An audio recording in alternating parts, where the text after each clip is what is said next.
Hello everyone, welcome back to my channel, and this is another video na I think it's worth sharing. Now, for those of you who are a long-time follower, alam nyo kung saan nagsimula ang channel na to. Kaya nga siya Kusina ni Nenoy. It's because it was all about food, recipes, kitchen, basta something that has to do with food. I shared my recipes, I shared my kitchen, and I also shared some food reviews na bago pa man din mauso ang food review before the pandemic. Nag-start na ako mag-food review. It's just that, of course, with what happened, pandemic happened, and my cancer happened. Kaya, ginamit ko muna itong platform na to for some other use. Like, yun nga, sharing about my cancer journey and trying to help other people na who's going through the same thing. But right now, I am going to do a food review again. And this is for No Mom Kitchen. Okay, dito sa San Mateo, Rizal lang to. Now, just a disclaimer, I paid for my order and this is not a sponsored video. Ito na yung pangalawang loaf na nilagay ko sa nasa freezer to ha. Kasi yung isang loaf, kasalukuyan ko na siyang kinakain. So, what I do normally sa sourdough loaf ay slice ko lang siya, ipa-pan fry ko with butter. Tapos yon, pair ko na siya with other protein na pwede kong i-breakfast. Or as is, if I want a snack, papan fry ko lang talaga yung slice of bread.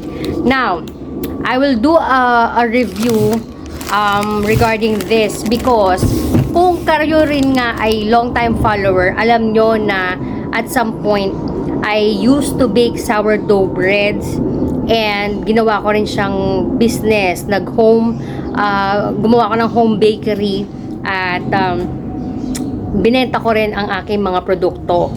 And I know how hard it is to produce a loaf ng sourdough kasi it has to undergo fermentation. Tapos pa yung ingredients mo dapat quality siya. So, dapat ang ingredients lang talaga ng sourdough bread ay flour, water, and konting salt. Tapos, there are other variants of sourdough loaf, yung mga seeded sourdough, which nag-i-incorporate na ng mga seeds like sesame seeds, sunflower seeds, chia seeds, yung mga ganon na pwedeng i-incorporate. Okay, now, I will start off. Mag-re-review ako based on the packaging, the taste or quality of the bread, and price. Okay, now, the packaging of the bread is good kasi ito yung mga packaging na merong self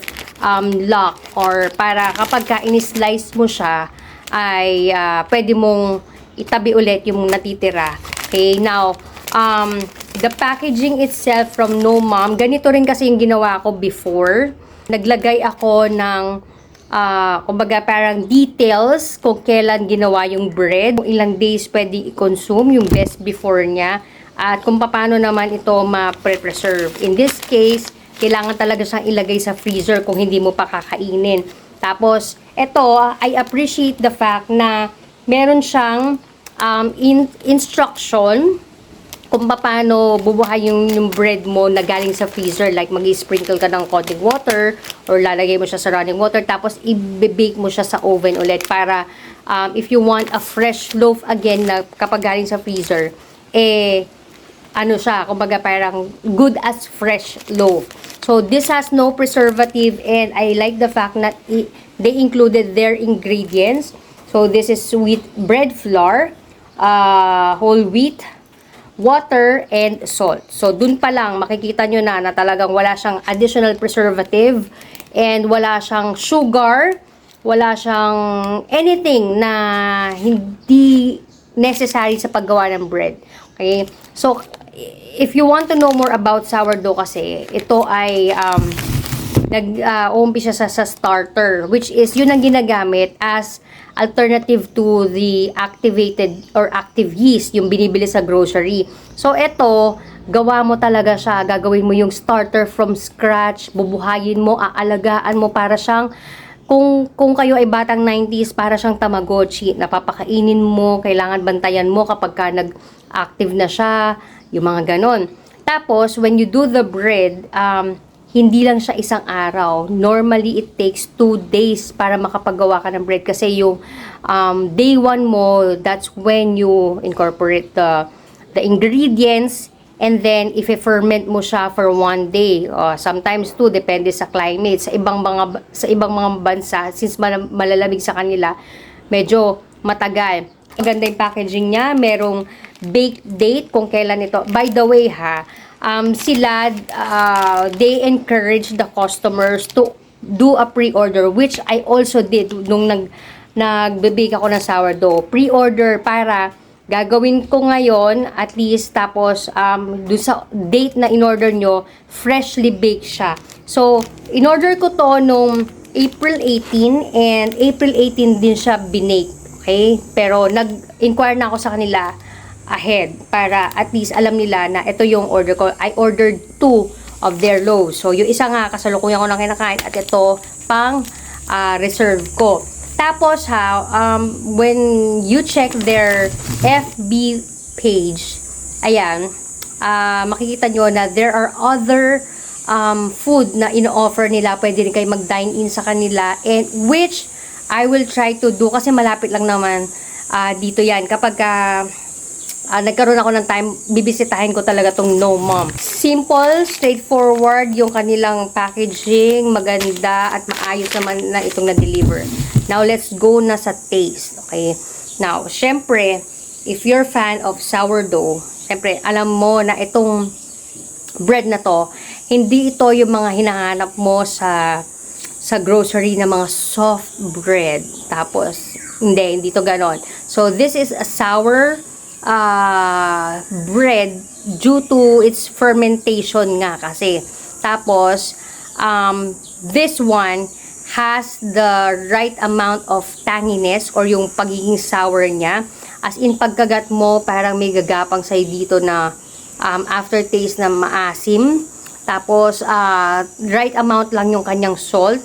I appreciate the fact na kapag pinan-fry mo siya sa butter, salted butter, lalong lumalabas yung kanyang tanginess or yung kanyang pagiging sour. Yung inside niya ay open crumb. Yung open crumb sa tinatawag is good enough for me to tell na it was well fermented. Okay? Na-ferment ng maigi, ibig sabihin, hindi ito minadali. Kasi, malalaman mo na kapag ang sourdough bread, kapag yung medyo close ang kanyang crumb, hindi yun na-ferment. Which, ang purpose nga ng pagkain mo ng sourdough is, ito ay fermented na food. Kaya, this is gonna be good for your gut health. Okay? And, the outside crust niya ay, kita nyo naman, it has also a design. Teka, papakita ko sa inyo. Sige. I-open ko na para makita nyo siya. So, it also has a design, yung dating ginagawa ko, yung mga ganyan-ganyan. So, for presentation purposes, kapag pinan-fry siya, I really love yung pagiging crunchy niya. And yun nga, gaya nga na sabi ko sa inyo, if you're a person na fan ng mga mas soft bread, baka hindi nyo ma-appreciate, pero once na kayo ay nagkagusto sa sourdough, hahanap-hanapin nyo siya. Kagaya ko, hindi ko na siya magawa because medyo tedious nga yung paraan ng paggagawa niya. At hindi ko kaya na mag-bake na dahil nga sa bubuhat pa ako ng Dutch oven, ano. Pero that's why I am trying to get myself physically fit and active para naman makagawa ulit ako ng sourdough. Now, with this one, approve sa akin yung taste niya, yung texture niya, yung pagiging open crumb siya, yung tanginess niya. They will also ask you if kung o-order ka, gusto mo ba ng slice na or whole loaf. Sabi ko, wag mong slice whole loaf kasi ako nang bahala mag-slice, no. Meron naman akong bread knife. Kung wala ka ng bread knife, parang lagari type, pwede mo naman siyang pa-slice. Pero ako kasi, I prefer na ako na mag-i-slice para at least tansya ko kung ano yung gusto kong, halimbawa, nipis lang or kapal, and that. Now, let's go to the price point. This is 260 pesos. Okay? For its price, I can say na it's a reasonable price. Bakit? Kasi when I was also selling, talagang ganun talaga ang presyuhan niya. Although yung sa akin dati, medyo mas mababa. Pero okay.